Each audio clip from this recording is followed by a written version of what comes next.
ジタバタせずにコーヒーでも入れよう。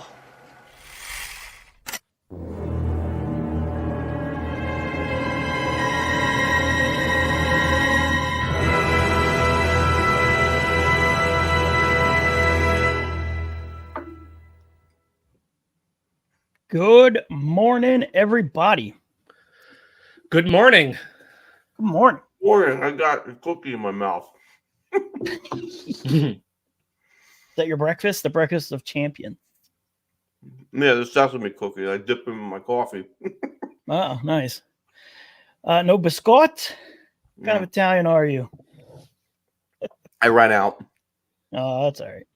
It happens. So Rich, you said it's snowing up by you. Yep. Raining out by me. Mike, what about you? Raining over here too. Lucky. Yeah. Look, man, I don't know. In the winter, I'd almost rather have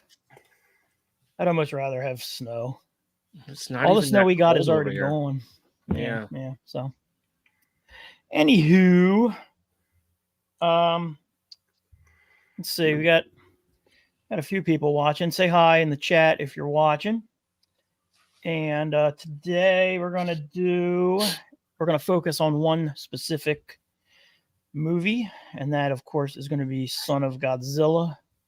We're going to talk about like the collectibles from that, as well as the movie itself.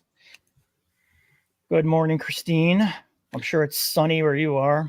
Probably. Yeah. Hello, wife. I know it's raining where you are.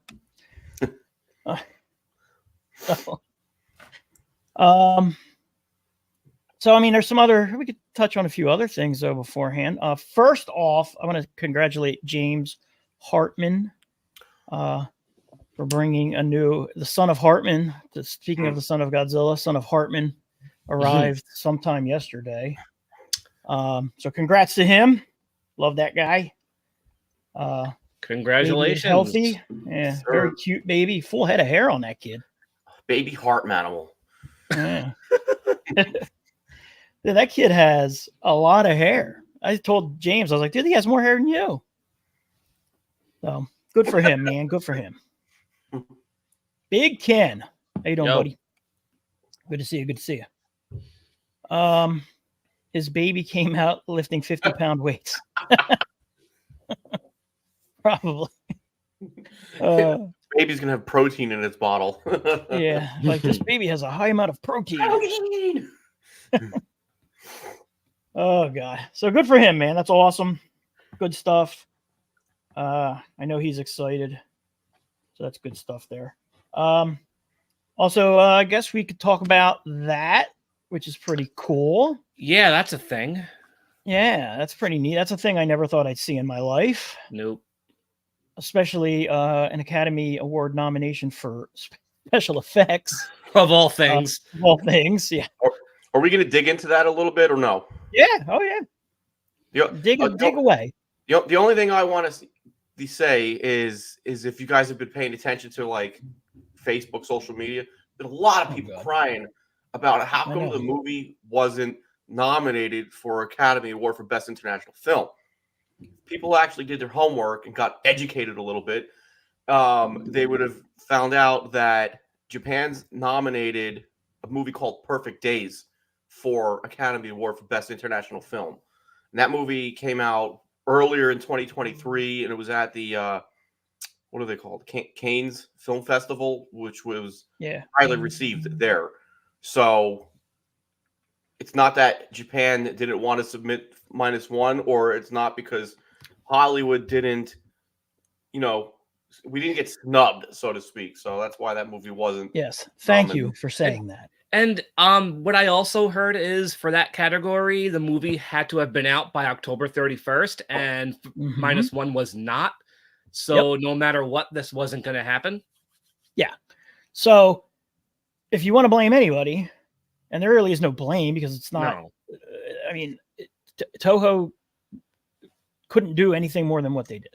Well, if you want to blame someone, blame yourself for having high expectations. There you go. Yeah, or blame Toho. I mean, I'm sure Toho didn't expect it to take off the way it did. So they had already submitted a movie for Best Foreign Film, and you can only submit one. And then as far as Best Picture, it had to be out by a certain time, and it didn't make the cutoff, which makes me wonder why then they couldn't have nominated it maybe next year. But I don't know how it works because I honestly I don't care. Like it would have been cool if it got nominated, but like stop clicking on these rage bait YouTube videos. Like Hollywood hates us. Hollywood hates Godzilla. Middle finger to Godzilla fans. Like no, dude, it's none of that. Like I know we're in like outrage culture land for everything now, but like certain things you don't have to get outraged about. Certain things are just what they are. Sometimes there's no evil agenda. Sometimes it just is what it is, man. You know, so if it's not the complaining about Hollywood hates Godzilla, it's Hollywood was embarrassed by Godzilla and everyone's ashamed. Disney's ashamed. Warner Brothers is ashamed. This has changed everything. No, it hasn't. Believe me, it got an Oscar nomination. Yeah, it got an Oscar nomination for special effects. Like, let's think back on not even 10 years ago that people were saying, "Oh, the Godzilla movies in Japan are a guy in a crappy suit knocking over cardboard buildings." Like, this is a huge deal to get nominated. Is it going to win? I don't know, man. Guardians of the Galaxy has really good special effects. Like, I don't know, what they take into consideration as far as that stuff concerns. Believe me, if it loses, you're going to see 8 million YouTube videos about why Hollywood hates Godzilla again because they got ripped off at the Oscars. Like, it's not the case, So, hello there, Godzilla 2024. And who else is here? Somebody else. Oh, yeah, there you go. What's up, buddy? Thanks for joining in. So, yeah, it's awesome that it got nominated. I'm super happy. I never, again, like I said, in my life would have ever thought it would have been nominated for any sort of award. And you know what? It's nominated for like 12 Academy Awards in Japan. So there you go. Oh, that's so ridiculously honored in Japan right now. That's one more than we Shin should be Godzilla. happy about that. Yeah, that's one more than Shin Godzilla. And you know where it matters more? I mean, so rewind a bit. Remember last episode, I said I thought Godzilla was more popular in the U.S. than in Japan. So I reached out to Norman England, who lives in Japan and is in that, he's got connections in Toho. So he knows, and he agreed. He said it is probably true that it is Godzilla is currently more popular in the U.S. than he is in Japan. So, hey Nev, what's up, buddy? Hungover? Oh no. All right. Yeah, get some coffee. So yeah, that's cool. And then of course this week started Thursday. We've got Black and White, or Godzilla -1 color, which I haven't seen yet, but I have tickets to see it tomorrow. Anybody else here seen it other than Christine, what is this, your 57th time seeing the movie? So yeah, Christine saw it in Black and White last night. I haven't yet. I'm seeing it tomorrow. I'm bringing someone who hasn't seen it at all, which is cool. I like introducing people to that kind of stuff. So that's cool. Either one of you guys seen it? No. Not yet. Are you going to see it, or are you just? I'm probably not going to get a chance because football's today, and I work nights, so I'm probably not going to get a chance to see it. Yeah. That's okay. And then I'm sure they're going to have a Blu-ray release for it, so. It'll be streaming soon enough. I was on the fence about it. I was kind of like, do I want to see it again? I mean, I do, but now I'm like, well, do I just wait for, but what the hell? You know what I did? I was on the fence and I put on the soundtrack a couple of nights ago while I was reading, and I ended up putting my book down and just listening to the soundtrack. And I was like, yeah, I'm going to go see it again. So, yeah. It's cool that -1 is getting all this love, but at the end of the day, they are what they are. Just happy to get new Godzilla. Yeah, I mean, I am too. Yeah. I like well-made Godzilla films too, not crappy Godzilla films. You know what I mean? And I fully 100% am behind you on that one as well. Go Lions! Fuck the 49ers. Yeah, fuck the 49ers. I'm gonna wait for the DVD. Yeah, and I wonder if the minus color will be an extra on the DVD. I bet Toho will put it on the DVD, but probably in some sort of box set. Yeah. Probably in a $150 box set with a Bandai in there too. With a figure. Yeah. Yeah. I'd buy it. Me too. Or I just turn my TV black and white. Big Ken seeing it today at 11. Speaking of buying things that are packaged together that are crazy expensive, did you see those Godzilla shoes on the Godzilla store with the figure? Oh yeah. It comes with, and they were $650. The shoes don't even really look like anything Godzilla related. No, not really. I was like, oh man, this is awesome. If this is like 150, 200 bucks, I'd buy it for a pair of shoes and a figure. And then I clicked on it and I was like, where's the price? Where's the price? I was like looking around. And then when I found it, I was like, oh, no. Somebody will buy it. Yeah. Oh, I'm sure. It's pretty crazy expensive. Speaking of Godzilla store though, we all three got some Godzilla store stuff.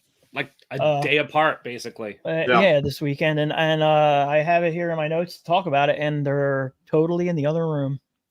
Well, I'm downstairs on my island. All right, there you go. Mike's got two of them. Yeah, so Mike's got the Hedorah. Hang on, I'll put you on the screen. Mike's got the Hedorah, which I think is really cool. Yeah, he's a cool figure. I mean, I don't know why they did this and the landing stage, but you know what? I'm happy. Yeah, he's cool. I like him. But I think this is just really cool by Alente. Yeah. Yeah, I'm happy with that one too. It's a cool figure. I like the vines. They add a lot to the size of it. I think it's just really awesome. Yeah. It's a lot nicer than I was expecting. And I didn't get Bagan. You didn't get Bagan? Okay. Nah.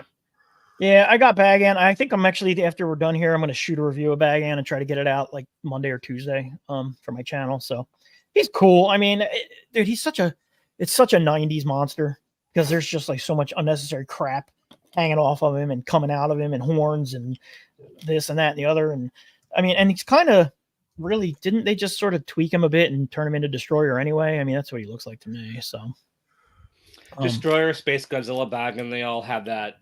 They all have sort of that super spiky 90s, look. So, hello, Andrew. So yeah, that's my that's our news and whatnot portion of the show. Yeah, I know. Wait, Christine you didn't get the Rose by Alante? She don't collect Bandai. Yeah, but I thought what a weirdo. What a weirdo you are. Christine doesn't collect Bandai? No. Oh, boo. But she loves Biollante. Below her. Could have made an exception for Biollante. Man. I feel like that could have been an exception made to that one.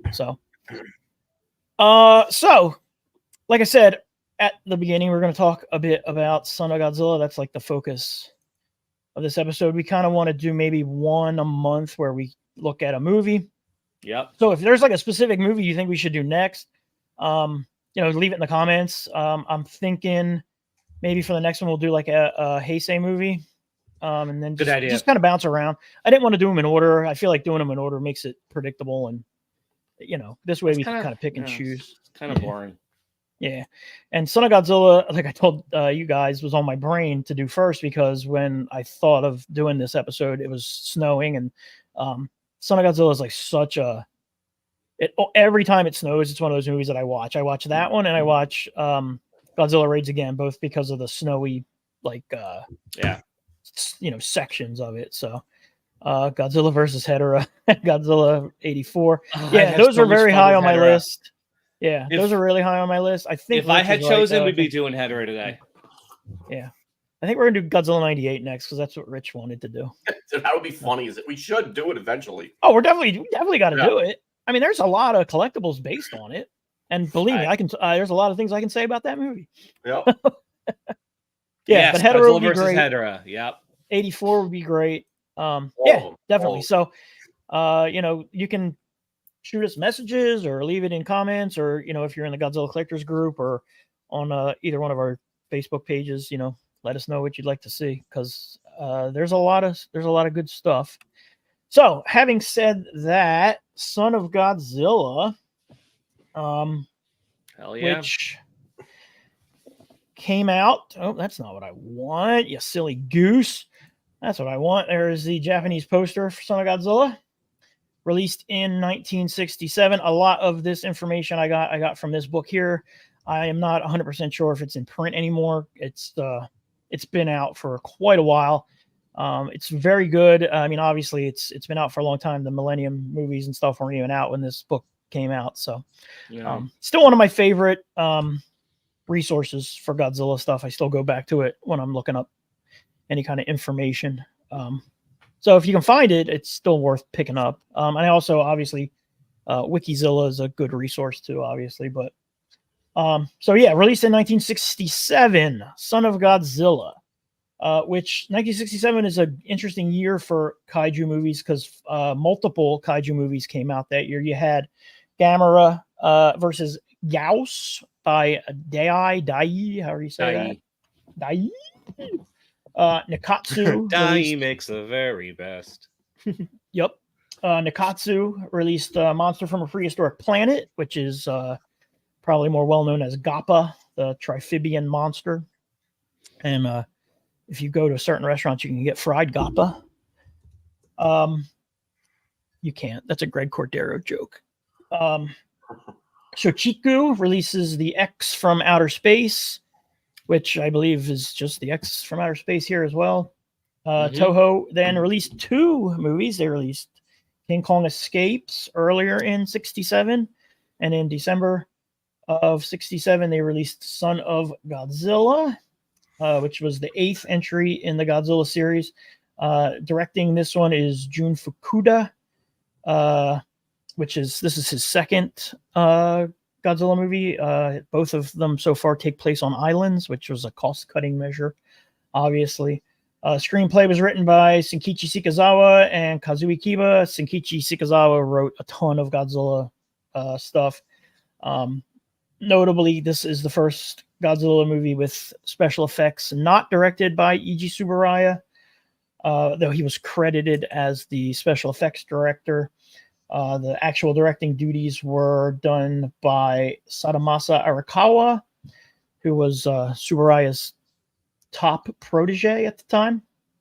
The musical score was composed by Masaru Sato, which makes it his third,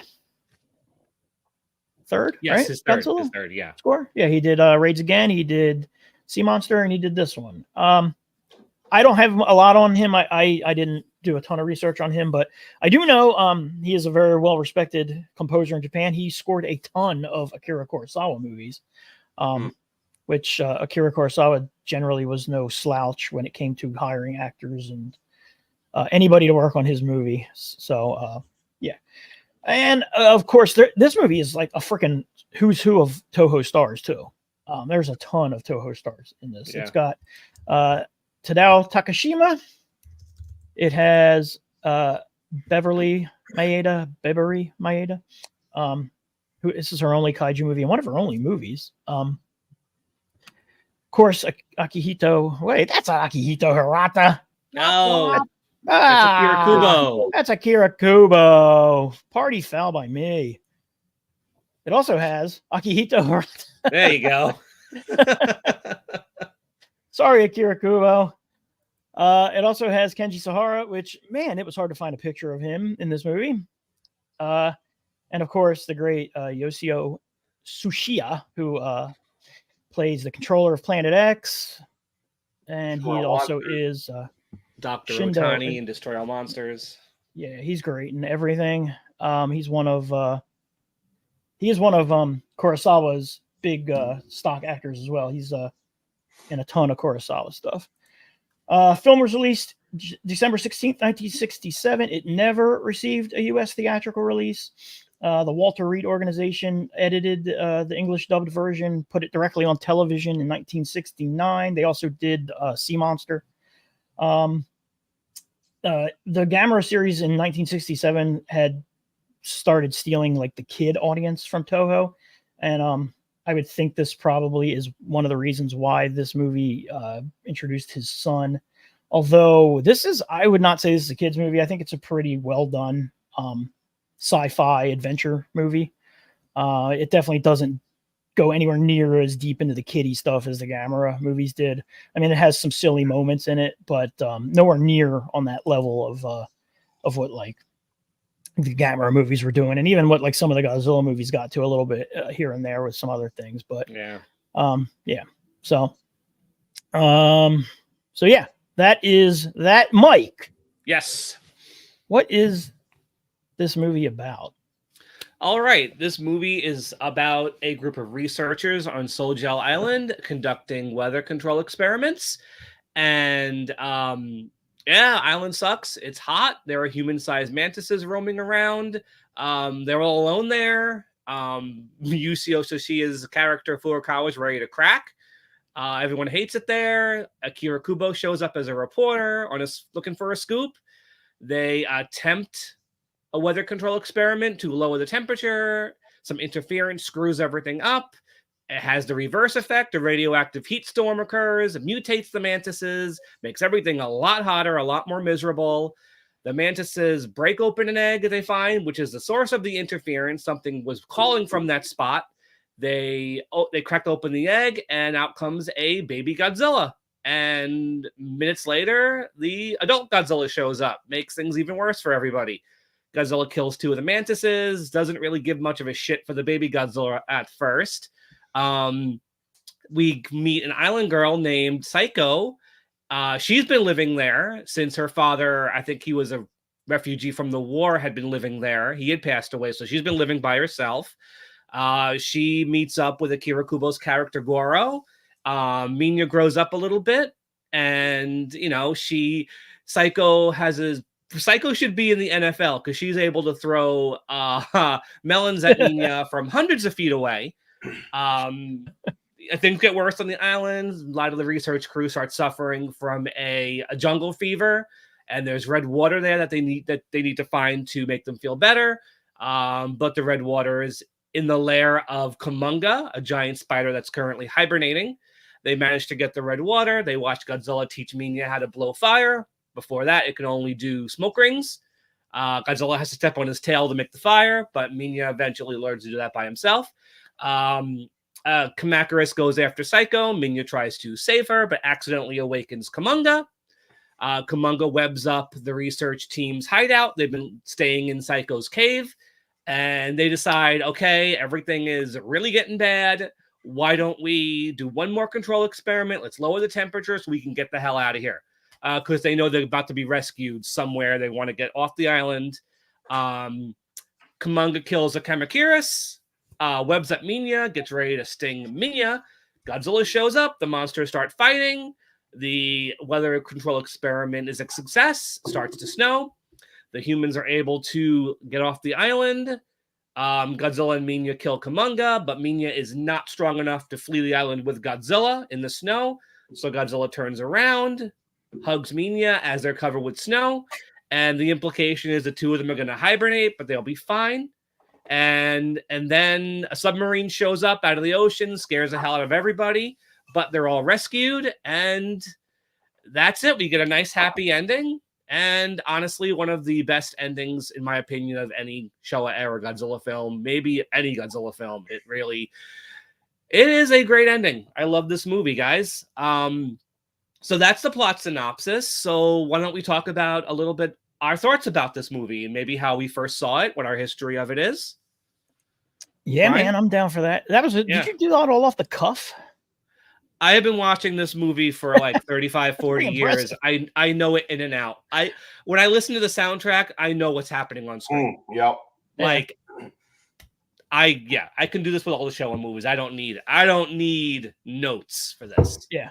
And Christine is correct. The soundtrack for this movie is fantastic. It's Sato's best Godzilla score. It's really good. Yeah. And then Leslie Chambers brings up a good point here. It is worth noting Toho did prioritize King Kong Escapes over Son of Godzilla because they did put the A team on that. They have Honda, Tsuburaya, and Ifukube. Well, King Kong Escapes was also an international collaboration with Universal and Rankin Bass. So same thing with Gargantuas. That was a collaboration with UPA. So those films got the big A, the A budgets, the A priorities. Sea Monster and Son of Godzilla were afterthoughts, really. Yeah, I agree. Thanks, Christine. Thank you. So, Rich, you want to go? What are your thoughts on this flick? When's the first time you ever saw it? Like, I love this movie. The first time I saw it, I had to have been 5 or 6. It was my second Godzilla movie after Godzilla vs. Megalon, so that's why I have such a sweet spot for this film. I probably watched Son of Godzilla more times than I can remember as a kid. So, Mike, like you just said, you can listen to the soundtrack and know exactly what's happening. In the same way with this movie, I could see it up in my head. But it was like I remember the first time I watched it. So it was recorded off of VHS. My parents did it because I had no idea what I was doing at that age, you know. Yeah. Nor did I know where to find these movies. So it was. I always remember it was right after Scarface because my parents must have recorded Scarface. So put on Son of Godzilla and say hello to my little friend. And, Al Pacino's dying, falling in that pool. And the next thing I know, boom, Son of Godzilla. So that is the perfect segue from one movie to a Godzilla movie. And I could see it in my head right now with the choppy, shitty tracking and everything on a recorded VHS tape. But nonetheless, it was always fun. But like again, it's just that the movie, it's charming, it's fun. You said it earlier, it's a great sci-fi movie. It's not too kiddie at all. I think really the kiddie stuff started after Destroy All Monsters.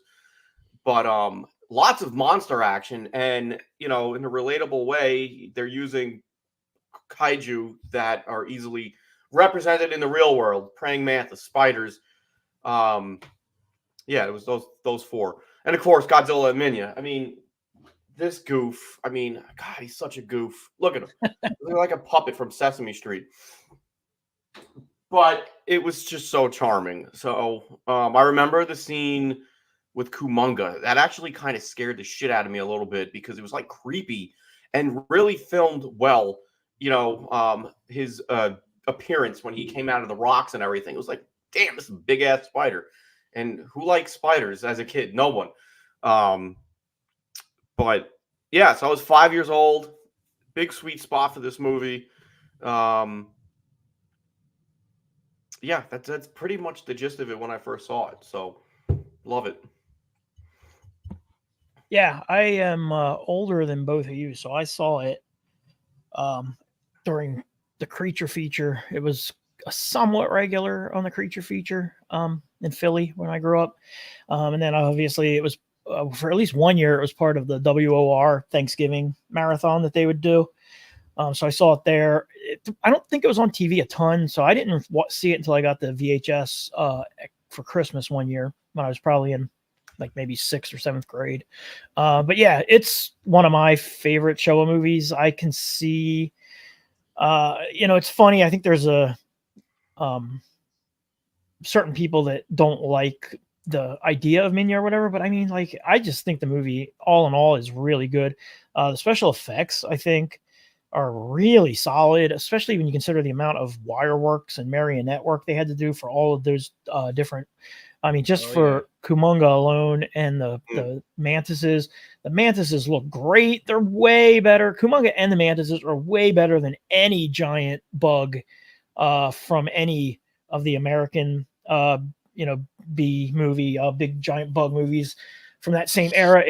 I mean, even better than I think than the giant ants and them. That would be the only thing that I would maybe compare them to. I mean, there's Earth versus the Spider and Tarantula, which were two giant spider movies. And Kumonga is way better realized than either of the spiders in those movies, which are just basically spiders that are real life spiders that are superimposed over, crap, pictures of army men or whatever. So, yeah, I agree with Ken that they are really, really good. And the effects, especially for Tsuburaya not really directing the effects, and for a first time, special effects director, really, really good. Soundtrack, like I said, is great. Love the human characters. I grew up with the dub, which I'm assuming you guys did, which is now kind of lost also, which is unfortunate because the dub on the newer releases, the DVDs and the Blu-rays, is not the dub that we would have grown up with. So if you've only ever heard the dub from those, the dub we grew up with is way better. Oh yeah. Way more professionally done. Doesn't have that anime voice acting style that a lot of the newer Godzilla dub movies have. So I still love that dub. I have it saved from I want to say it's the Red Menace restoration did it. You can find it online. It's easy. It's a great dub. The Red Menace restoration is great. It's in like beautiful high def. So if you ever wanted to see that, just try to track that one down. But yeah, man, I love that movie. I can't say enough good things about it. I think it's great. What about you, Mike? When's the first time you ever saw it? All right. So, it's funny that Rich mentioned the shitty tracking on the old VHS tapes, because the first time I thought I was going to see Son of Godzilla, I actually did not, because the tape we had rented actually was broken. So we had a family Was it friend. Scarface? Yes, it was Scarface. So we had a family friend recorded off of TBS. I think it might have been the Brian, are you familiar with the Grandpa Super Scary Saturday with Grandpa Munster doing the yeah. That's how we saw that, and Sea Monster. That might have been 87. Eventually I got this though. Yep, that's the one I have. Treasures tape. Although this one does not work. I had to replace it with this one a few years in. Yeah. The Anchor Bay tape. But what's there to say about the film that you guys haven't already said? Kamakuris and Kamunga are amazing. I don't think Toho ever topped them. I think the versions from Final Wars are pathetic in comparison. I like the tone of the film. It's fun and light, but it's not childish, as silly as Minya can be. I don't think the film is the embarrassing disaster a lot of fans make it out to be. Sato's score is amazing. Like we said already, I can visualize it in the film in my head when I listen to it, every track. What I really have grown to love about it are the human characters, especially Sushiya's Furukawa, who's just he's done throughout the entire film, and I can really relate to that. I love just how close he is to a screaming meltdown the entire film. Just the way he just runs off with the gun before Godzilla shows up. Like, he's going back to Japan, even if he has to swim home. And then when they get the jungle fever, he's got the gun and he is trying to shoot people. Like, that's how far gone he is. So at the end, when everyone's celebrating the happy ending and Furukawa is actually finally smiling, that's like, that along with Godzilla and Minya together in the snow, you actually feel for these characters. You feel for Psycho that she's leaving her home, her entire life. She lived there. So when she says goodbye to Godzilla and Minya, she's actually waving goodbye to her entire life. And if you pay attention to the film, you can really connect with these guys, because you can connect with how miserable an experience they're having. The jokes work, like Goro washing vegetables in someone's underwear basket when they do their laundry. Like, that shit's funny. But it's not childish. Minya doesn't have his own stupid theme song. There's no stock footage. It's a really well-made film for what Toho really wasn't prioritizing. And I really do love Arakawa's work. Between this and Destroy All Monsters, he had a slightly different style than Tsuburaya, and you could definitely see it. The matte work is great. The optical processing is great. Like, the character's running away from one of Kamakuris's claws as it flies overhead on fire. Like, that's a flawless shot. I mean, the Minya and Godzilla suits are not great, but after 40 years, I've really warmed up to the Godzilla suit. Like, it doesn't bother me. And I love Minya, and I just think he's such a fun little character. I've never been bothered by him.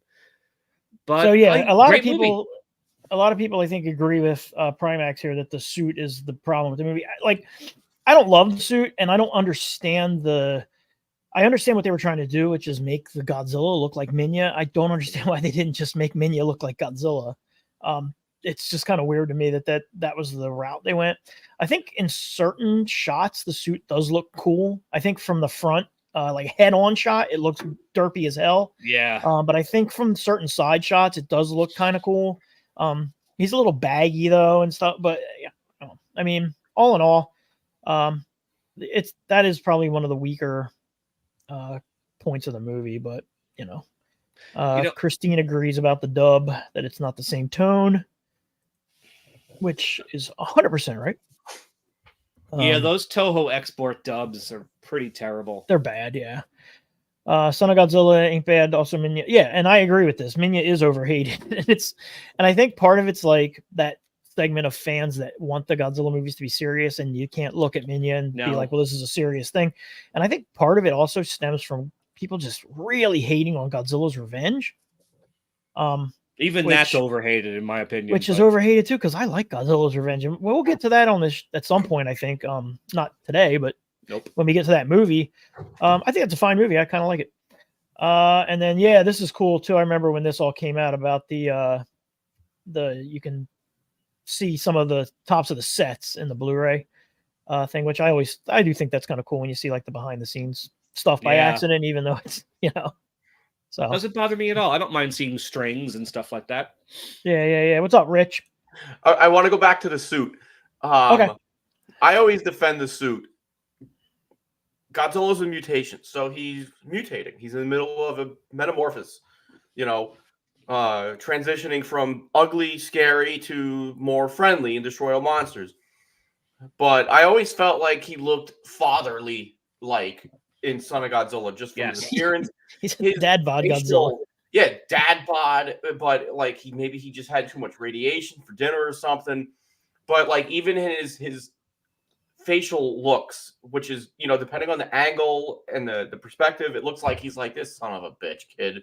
I just want to sleep. Like he's rolling his eyes. He's like, ugh. He's so fed up.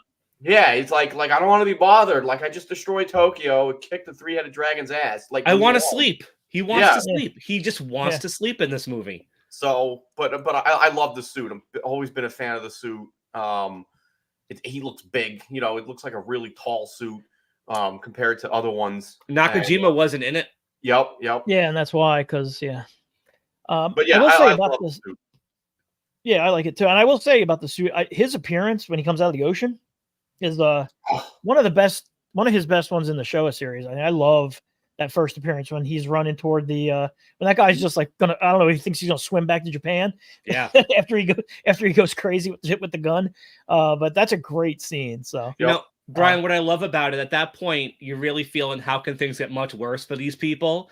And then the last thing you want to see when you go to the beach is Godzilla. So when they run back to the camp and they're like, look, it's Godzilla. It's like, fuck. It's like, we not know. And then he steps on the camp and he just makes everything worse. Yeah. Hello, Albert. Hooray for Son of Godzilla. I agree. Yep.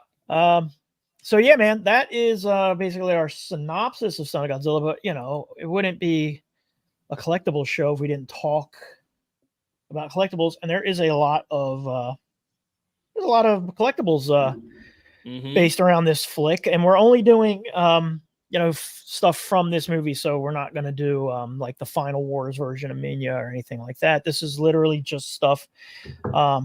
Now, some of the Minya stuff, you might say, well, is that from Destroy All Monsters or from like if it's a show of Minya, we're just gonna count it as that. So obviously, Mike, you're the expert on the vintage stuff, which obviously would be the first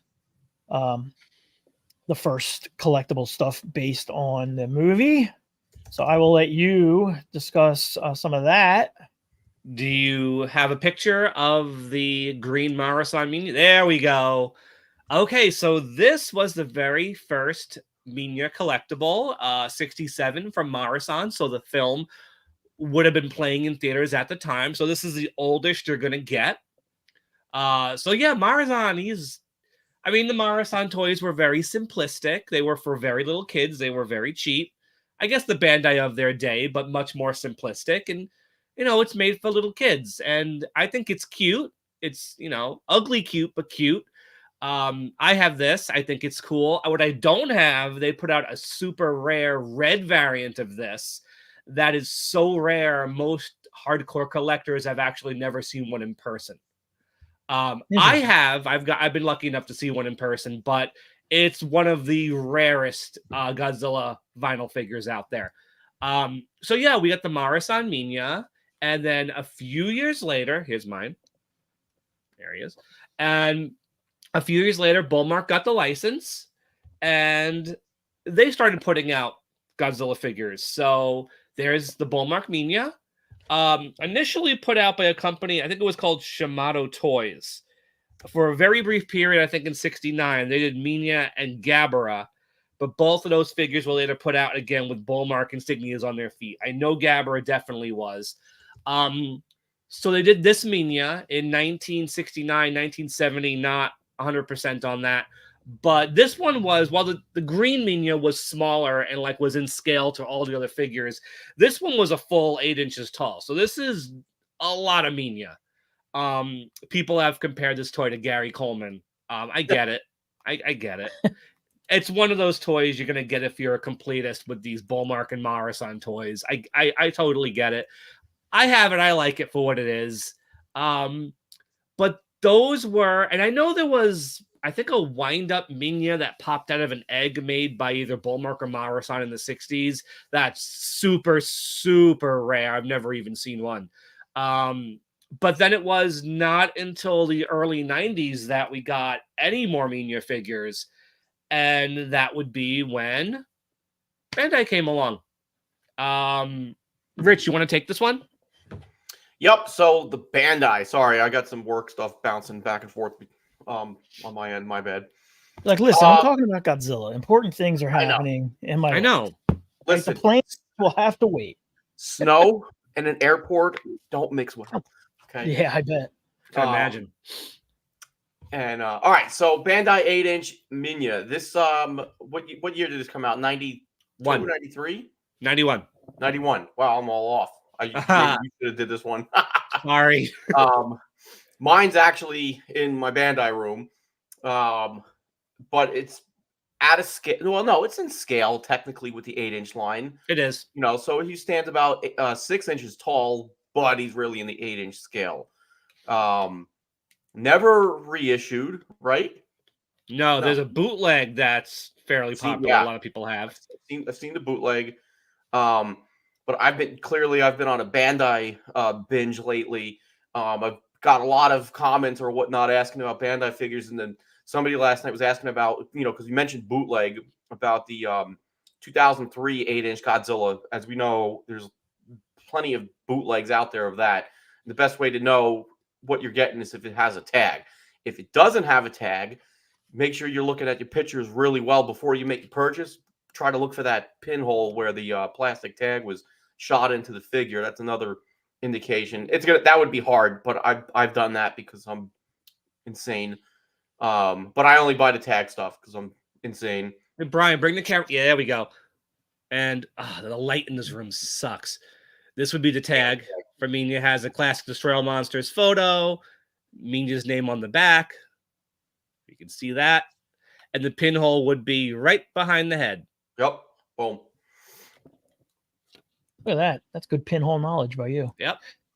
And then the other thing to note about, if you're new to Bandai and curious or cautious about bootlegs, is the Toho markings, Bandai markings on the bottom of the feet are usually scratched out or like puttied over, so to speak. So they don't. You would notice that on the bottom of the foot. And I believe the bootleg Minya is very glossy and has very beady eyes. Yeah. Speaking of bootlegs, I have the Bandai 8-inch Megalon and the bootleg. And on my bootleg, it's got the Bandai markings like puttied over and with just a shitty made in China on the bottom of the foot. I guess you can kind of tell. Oh, yeah. Interesting. And the bootleg Megalon has no paint on the eyes either. Yeah, no paint on the eyes. The back of his wings, flippity flappities are not painted. So yeah, interesting. Yeah. Anyway, interesting. Also, of course, from Bandai, we got a Kamacuras. Is there a Kamacuras? Is what I always called it. So he's a nice figure. Not one of my favorite figures. He's hard to pose, I feel like. Because of just the way his legs are. He just sort of has to kind of hang out. You gotta get him just in the right pose. Yeah. And of course, in the Godzilla memorial box, we did get a really nice sculpted 67 Godzilla, which that's one of the few 67 Bandai figures I own. In fact, it's the only one I own, I think. No, they've never done that before or since. Only one. Yeah, that's a great figure. And of course, then we got this derpy guy, I want to say a couple of years ago. Yeah, Gojiban Minya. Yeah. That's from my He's daughter's collection. Yeah, she loves him. He's pretty cool. I actually have, I think I have all the ones that they've released from that so far. So he's cool. And I think that covers Bandai, right? Not quite, because No. very soon the new Bandai Mini is coming out. Oh, okay. Mhm. Cool, that's exciting news. Which apparently is not in scale with the rest of the 6-inch line. It's going to be a larger figure. Which, interesting. I don't know how I feel about that. Yeah. Probably going to be the same size as the original. Yeah. I fully agree that I do also wish if they did an 8-inch Godzilla 67, that would be a purchase. I love the sculpt of that one. It's one of their really, really good sculpts. And then I guess we'll move on to Marmot. Marmot actually has quite a bit of Son of Godzilla merch, starting with their Monster Heaven Kumonga, which is a beautiful figure. Really happy with that. I don't know release dates and things, Mike or Rich. So if you guys know those types of things, I think that's the Final Wars version. Is it? Yeah, that would probably put it 2006 or 7. Huh? Because I have it. I always assumed it was just a fancy full Showa version. Marmot never did Monster Heaven versions of Kamacuras and Kumonga, just the Final Wars ones. Oh, into the trash with this. It's still cool. Yeah, it is cool. See, I lied. I said we weren't going to do the Final Wars version, and we did. They also did this guy. There we go. Yeah, which is a great figure. That would have been the very first Kumonga figure ever made. Okay, and he's a big figure, really big. So he's a good one. I also have this set, although not in this colorway, which is the Marmot Parababy set, which comes with a little Minya in the egg. Little Minya coming out of his egg, which is a great little figure. And the Kumonga is decently sized. I mean, he's Parababy sized, but he's cool. He's cool. So that's those guys. They also did a Vinyl Paradise Kamacuras, which I own. By the way, 99% of these photos are from clubtokyo.com or .org, excuse me. So if you ever need any reference material for anything or just research, man, that website is invaluable. So that's where I got every colorway of every toy. Yeah. This is where I got 90% of these pictures from. So, but yeah, there's that one. I do own this one. We also have the Parababy Kamacuras, which is a cool little set as well. They come in a set of 3, if I'm not mistaken. I bought them in a set of 3, so I'm assuming that's how each one has a different pose. One's got its claws folded in, one's got the claws out, one's got the wings open. Yes. That's a cool set. And of course they did Minya, which is a great little derpy figure. Perfectly captures the derpiness. Then they did the Vinyl Paradise figure. That's a hunk of vinyl, that little Minya. Yeah. And I actually have this one. They did a green one as well. Apparently this one's a lot harder to find. I've had there's a guy CJ, he's always trying to get, I think he actually finally found one, but he was trying to get this one for me for a while. The blue-green one was a standard release. This one was like a variant. Yeah.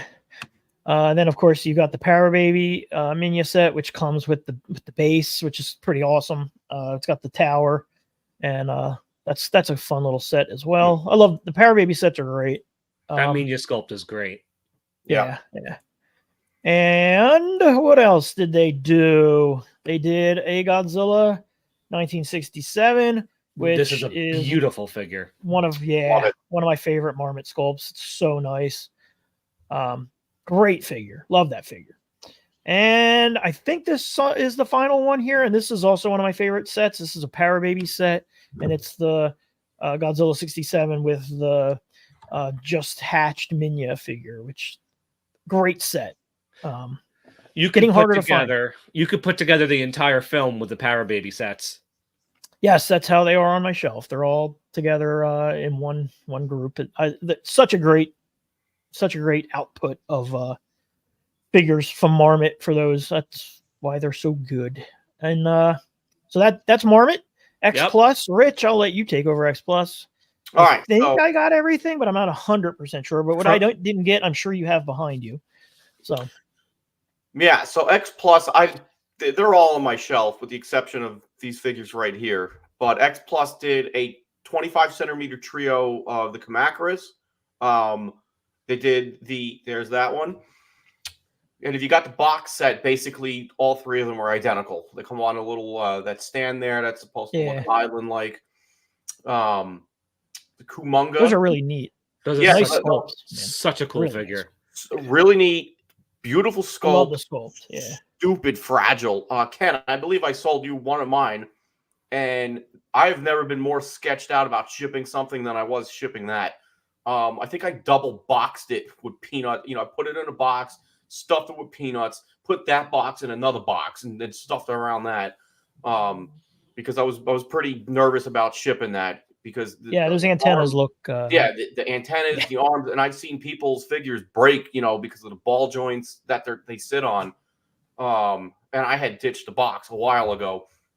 And the reason I sold one is because technically I still have three. Because moving on to Kumonga, the Kumonga, if you got the Rick, comes with a webbed up Kamacuras, on his base. Oh, really? That's awesome. I'd grab it, but that island shelf is crowded the fuck. But it looks really nice, because you got a Kamacuras webbed up. The standard Kumonga comes with a small little rock that's got some web on it, and it's not nearly as impressive as the Rick. But the Kumonga figure, massive. It's disgusting looking. It is gorgeous looking. I think X Plus, they literally nailed that figure. And then when they reissued it for Destroy All Monsters, they gave it to Red Eyes. But yeah, that's the one I have. All variation there. Then, Mike, is that the Kumonga in your hand? There you go. Oh, Mike has it. Yeah, it's freaking huge. It is big, massive. Yeah. I should have sent you the photo where mine attacked me while I was taking a shower. It wasn't fun.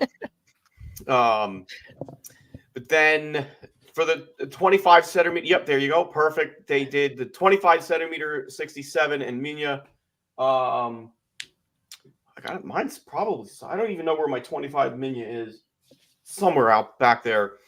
But I used to have the 25 centimeter Godzilla. I sold it because I had picked up the 30 centimeter, which nailed the look of the suit.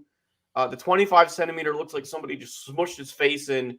It just something's off about that figure. So, but that had come out, gosh, I don't know, 2012, 13 or so.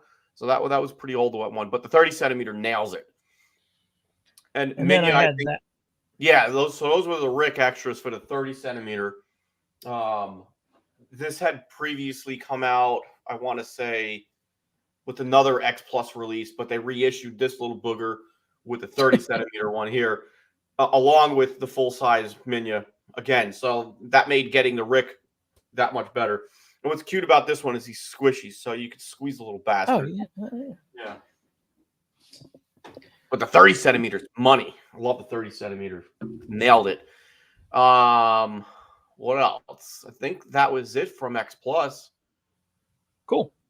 Yeah. And then miscellaneous wise, there's quite a lot of just other items out there. You've got oh wait, hang on, let me get you back on the big screen. Yeah, I think these what, Iwakura? Yeah. Yeah, that would be, I forget when I got this. Somebody threw it in cool. as a gift, so it looks really nice. Disgusting. Yeah. That's cool. Anyway. Let me catch up on comments. See. Tracking down collectibles is pretty hard and pricey. Yeah, it is. Everything's pricey nowadays with with collecting anything. Yeah.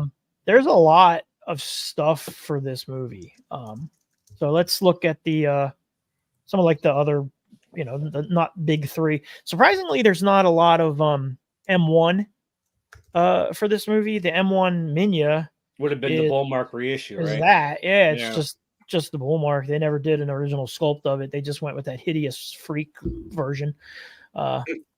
So that's the M1. And then they never did a Godzilla 67. They've never done a Mantis or a Spider or anything. So they did the Spider from Ultra Q or something, which looks kind of like Kumonga. Is it an Ultra Q monster, that Spider? Yeah. So then you've got the modern Morrison Godzilla 67, which is a pretty nice sculpt. Not bad. I don't hate it. I don't own it, but I don't hate it. I wouldn't kick it off my shelf if I had one. The Morrison Kamakiris, which actually this is Mike's picture. I actually bought this figure back in the day because it was listed on eBay. This is when I was first getting into collecting Safubi. This was listed as a marmot, so I bought it. And then Mike was like, "Nah, that's not a marmot, it's Marathon." And I was like, "Oh, I don't want this," so I sold it to Mike. Then you've got the bear model, which is super cute, little guy. You just want to pinch his cheeks. Yeah, that's a really cute little figure there. The bear model Godzilla 67 is also very cute. And he's also like a stumpy little guy. He's not a very big figure. You've got the Yamanaya Minya, which I don't really know much about that company. Like they didn't do a ton of figures, according to Club Tokyo. Oh, Brian, I wanted to mention that Bear Model did a set of that Godzilla and Minya painted to look like there was snow on them with a big plastic backdrop of snowy mountains that you could pose them with. I have that somewhere. I'd have to find it. Yeah, that sounds actually really cool. They're really I love both these. I would pick these up if I saw them at G-Fest or something. They're really cool. And then of course, if you've got a few $1,000s to spare, there's the Pilot Ace version, which I can't even imagine what that would sell for at this point, because Pilot Ace stuff is just crazy expensive. And then YMSF did a Minya, a Godzilla, and a Kamakiris. I don't have a picture of the Minya, but I do have the Kamakiris, which that's a Kumonga, excuse me, which is really nice, well painted, well sculpted. YMSF stuff I think tends to be hit or miss.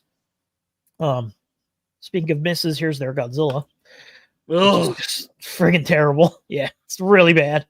I remember when those came out, people were like, "Oh, these are good substitutes for Memorial Box ones," and I was like, "No, guys, they're really." It looks like a Memorial Box one that you stuck in the microwave for 15 seconds. It's terrible.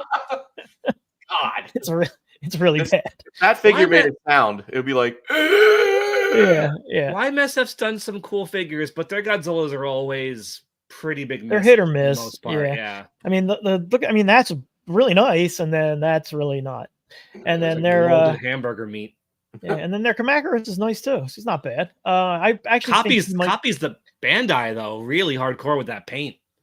Yeah, but I think from a standing and putting on your shelf standpoint, it's probably a lot more stable of a figure than the others. So thicker vinyl for sure. And just a better positioning of how the legs and stuff are, I think too. So yeah, the Pilot Ace is amazing. I'm sure I've got an amazing price. So that's what we've got for that. Again, there's a lot of stuff out there to be found. It's just how much money do you want to spend on it? Oh, look, here he is. I didn't even realize I had him with me. Yeah, here's he's so cute. The marmot, yeah. I got the Bandai Memorial Box one over here. Yeah, here's the 67 marmot, which again, like just such an awesome sculpt. Is that the glossy one, Brian? Yeah. Or the matte vinyl. No, this one's matte. It's so my light in here is really weird. No, this is the matte. Didn't this get reissued by like Metacom or something? Yes, because the first release was made of blue vinyl, which looked kind of like you could see it. No, yeah, this one looking at the feet would tell me that this is more of a dark. Yeah, so I think maybe this yours is the Metacom release or something. Yeah, Metacom. Yeah, I think this might be the Metacom. And then the Minya also is great as well. So yeah, well represented movie.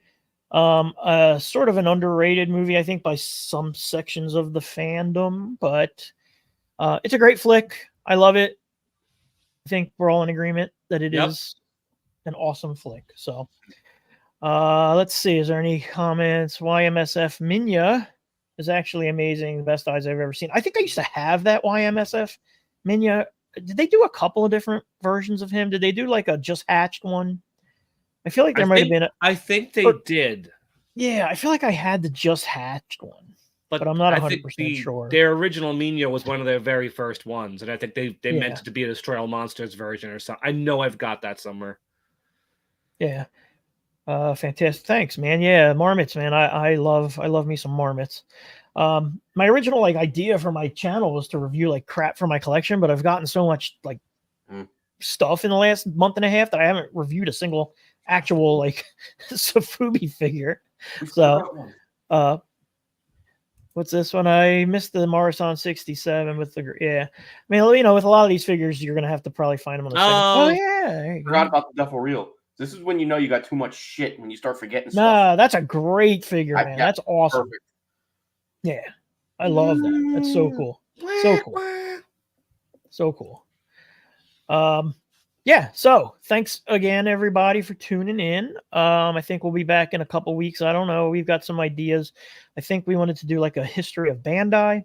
Maybe break that into two. Maybe we do like an 80s Bandai and a 90s Bandai episode. That would be great. Yeah. Even the 90s is a lot. We'll see how many episodes end up be doing from that. Yeah. What's up, Thomas?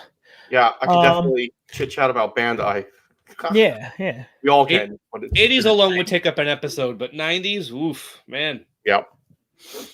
Yeah. So, and that's more your guys' domain than mine, but you know.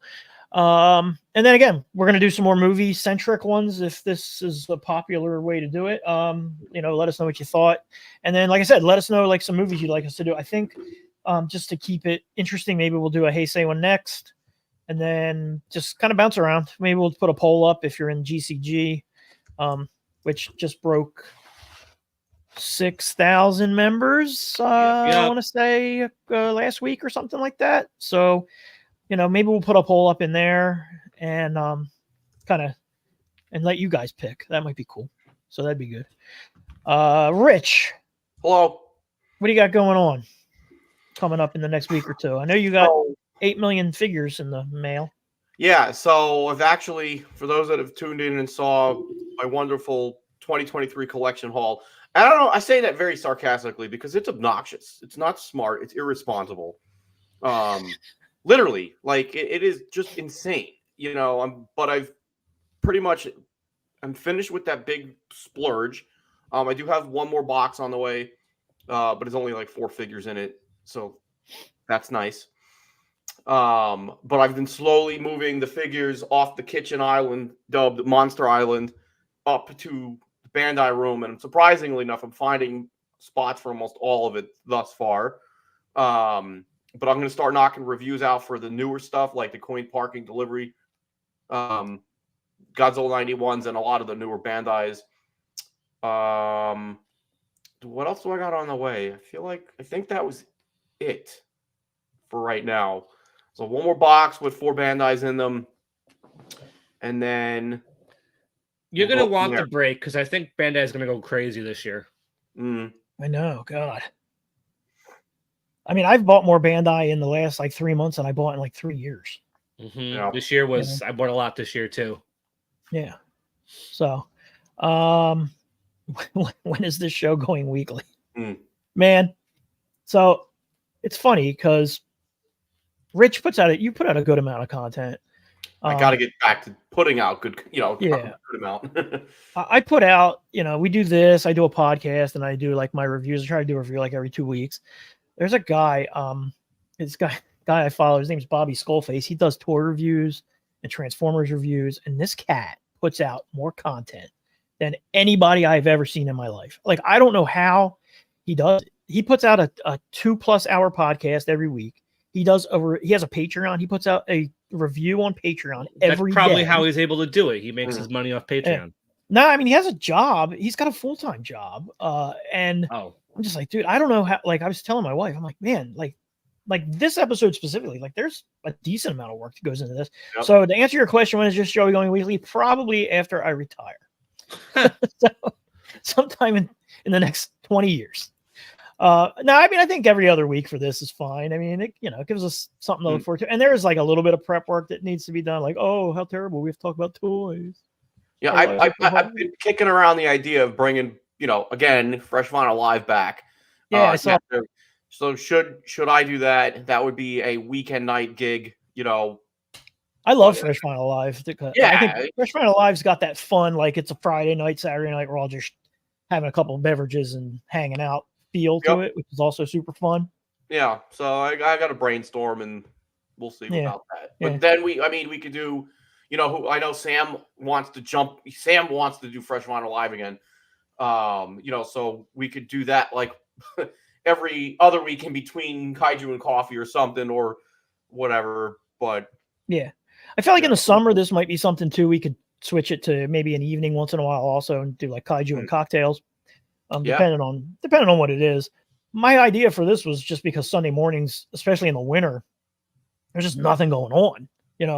Like if I wasn't doing this, I'd be on the couch just flipping channels. So I'd rather do this and hang out with you guys. You know what I mean? And hang out with the commenters and everything. Like this is fun to me. So Matthew, thanks. I think it will be fun to do it just individual movies. And then, there's enough other stuff that every other, we don't have to do every episode, but there's enough other stuff going on. There's, Godzilla X Kong is coming out. We're definitely going to have to do something with that.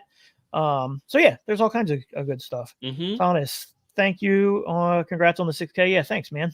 Thanks. It's been 12 years for GCP, 2011. right? 2011. 13 years. So, started by Tim Crane and you, right? You were one of the originators. Yep. And then Rich, you were in there. I came in 2014. I've told the story a million times. I joined because I was going to sell my Godzilla collection. Yeah, I remember that. And here we are.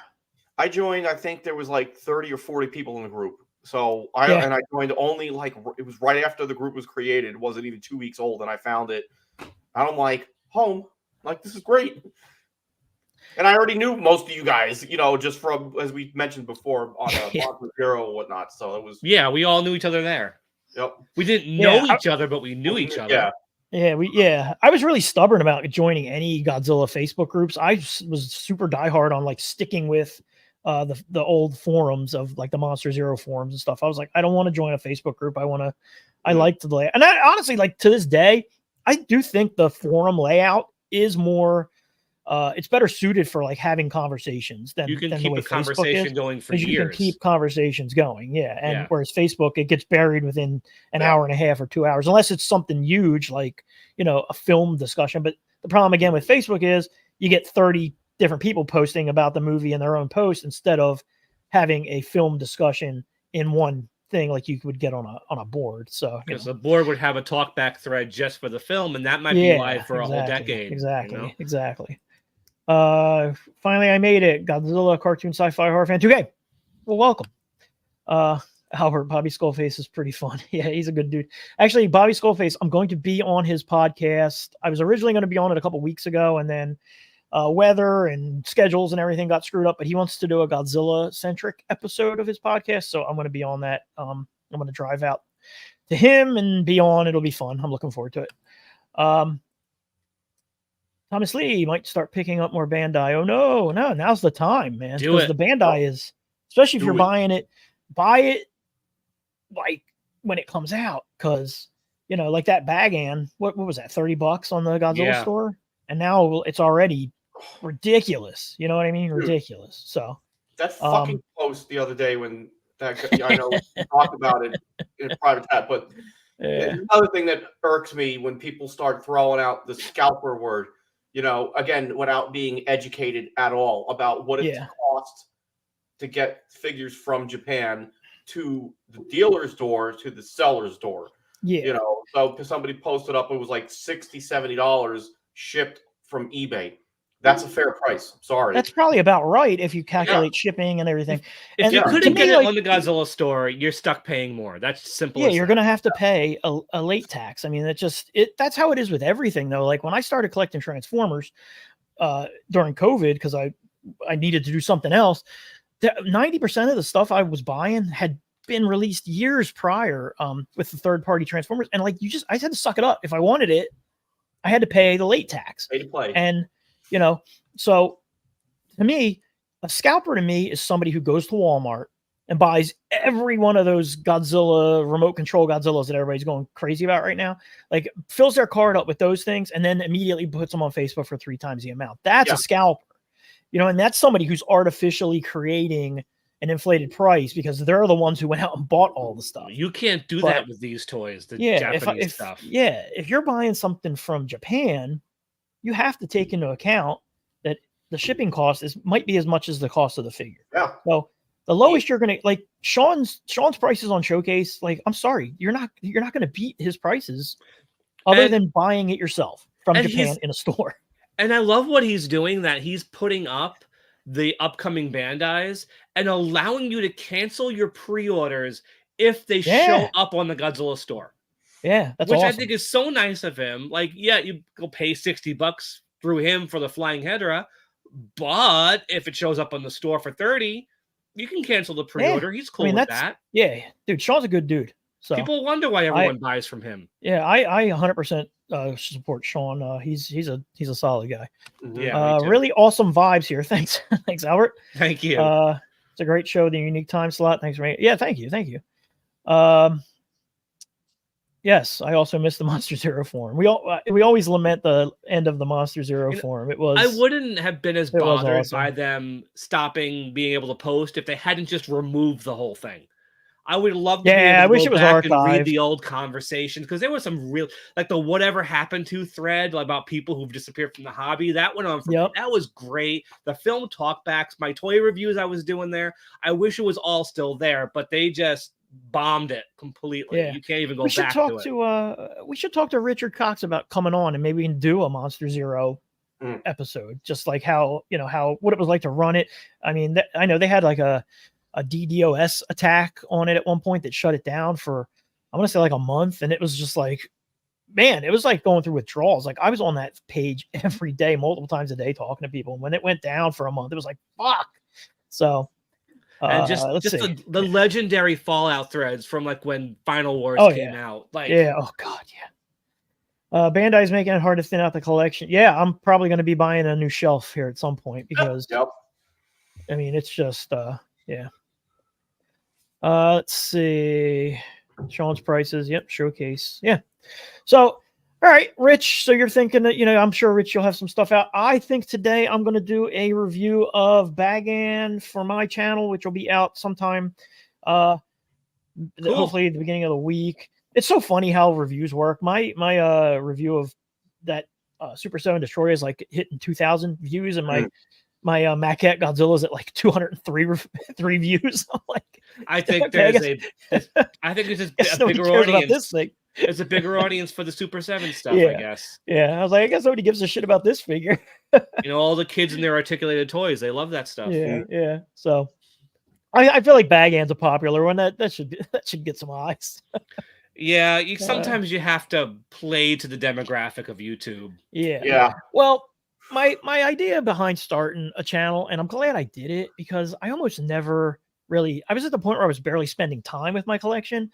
And so for me to start reviewing the stuff, the reason I wanted to do it really is just so I would like spend some time with the stuff. And it's kind of fun. It's just fun editing it and putting it together and being stupid. You know what I mean? And like just being silly and just putting it out there. Like it is what it is. Like to me, it's like just an extension of the hobby. I would never want to do it, and be like, try to like monetize my, like to me, like I'm doing it because it's just another way to participate in the hobby that I enjoy doing. And it, wasn't available to me, 10 years ago or 15 years ago. Like, you would have never thought of it. So, yes, Aaron was a good dude. That was he was the creator of Monster Zero, which was originally a website and then it turned into a forum. But yeah, he was a good guy. So yeah, I'm all over the place. I'm over caffeinated. That's okay. Yeah, it happens. People like the vibe, so we're cool. Yeah, people like the vibes. People like the vibe. Caffeinated vibes. All right. Well, thanks guys for hanging. Subscribe to Rich's channel. Obviously, subscribe to my channel. Obviously, come hang out in GCG if you're not already. We love to have you. And, cool. Yep. Thanks for hanging. See you Appreciate next it. time. Yeah, man. See y'all soon. Let me bump us out of here. How about some coffee? Coffee? I like coffee.